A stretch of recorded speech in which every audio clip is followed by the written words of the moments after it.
इस तरह आगे है डिफरेंस ऑफ सेट्स। डिफरेंस का मतलब ये होता है माइनस। तो सपोज के हमारे पास दो सेट्स हैं, ए और बी आर टू सेट्स। तो हम इनको डिफरेंस की फॉर्म में किस तरह से लिखेंगे, ए माइनस बी।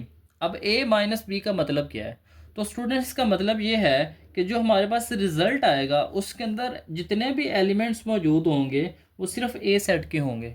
क्या मतलब है इसका, consist of all elements that belongs to A only.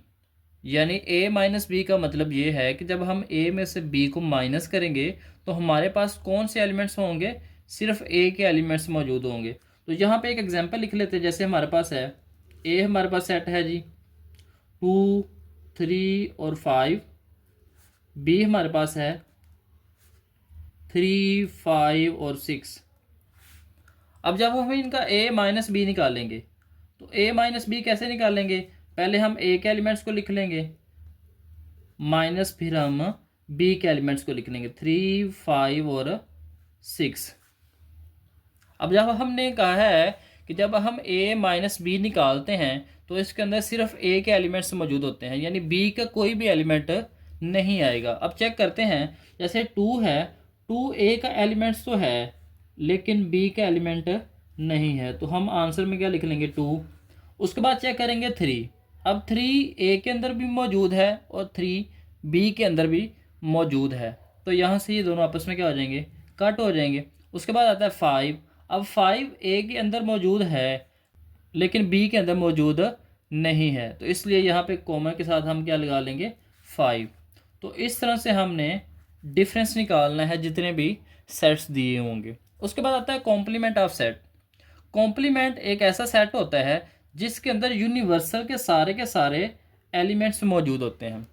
Complement of a set is set of all elements of U. U होता है यूनिवर्सल सेट। अब कॉम्प्लीमेंट को लिखने का तरीका क्या होता है, कॉम्प्लीमेंट को हम इस तरह से ए डैश लिख लें या ए के ऊपर सी लिख लें, दोनों तरह से हम इसको रिप्रेजेंट कर सकते हैं। सिंबॉलिकली हम इसको किस तरह से लिखते होते हैं, तो यहाँ पे ए का कॉम्प्लीमेंट जो है ये इक्वल होगा x such that x belongs to U. यानी एक्स के जितने भी एलिमेंट्स होंगे ये यू से बिलोंग करेंगे।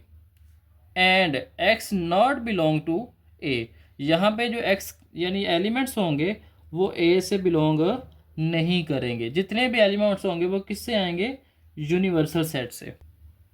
अब यहाँ पे मैंने एक सेट लिखा है, यहाँ पे मैंने एक यूनिवर्सल सेट लिखा है और एक सेट लिखा है ए। यूनिवर्सल के अंदर 1 से लेके 5 तक नंबर हैं और ए के अंदर हमारे पास 2 3 और 5 हैं। जब हम ए का कॉम्प्लीमेंट लेंगे, कॉम्प्लीमेंट इस तरह से लिखते होते हैं, जिस सेट के ऊपर कॉम्प्लीमेंट होता है उसको हम यू में से माइनस करते होते हैं। यानी अगर ए का कॉम्प्लीमेंट है तो यू माइनस ए आ जाएगा, अगर बी का कॉम्प्लीमेंट है तो यू माइनस बी आ जाएगा। इसी तरह से आगे जिस सेट के ऊपर कॉम्प्लीमेंट होगा उसको हम यू में से माइनस करते जाएंगे। इस तरह से ए यूनियन बी है, तो जब हम इसका कॉम्प्लीमेंट लेंगे तो ये आ जाएगा U minus A union B. तो इस तरह से हम इसको लिखते होते हैं। तो पहले हम यूनिवर्सल सेट लिख लेंगे, तो यूनिवर्सल है 1 2 3 4 और 5। इसमें से हमने माइनस करना है ए को। ए के हमारे पास एलिमेंट्स हैं 2 3 और 5। तो जब हम इसको माइनस करेंगे तो हमने पढ़ा है डिफरेंस के अंदर, तो फर्स्ट सेट होता है, जो हमारे पास फर्स्ट सेट होता है उसके एलिमेंट्स हम लिखते हैं और जो माइनस होता है उसके एलिमेंट्स को हम छोड़ देते हैं। तो यहाँ पे हम क्या करेंगे, अब 1 जो है, अब यहाँ पे यूनिवर्सल सेट के एलिमेंट्स में जो 1 है ये ए के अंदर मौजूद नहीं है, तो हम यहाँ पे 1 लिख लेंगे। उसके बाद चेक करेंगे 2 2 इसके अंदर भी है और इसके अंदर भी है, तो कैंसिल हो जाएंगे। इस तरह से 3 और 3 भी कैंसिल हो जाएंगे। यहाँ पे बात करेंगे 4 की। अब 4 इसके अंदर तो मौजूद है लेकिन इसके अंदर मौजूद नहीं है, तो यहाँ पे आ जाएगा 4।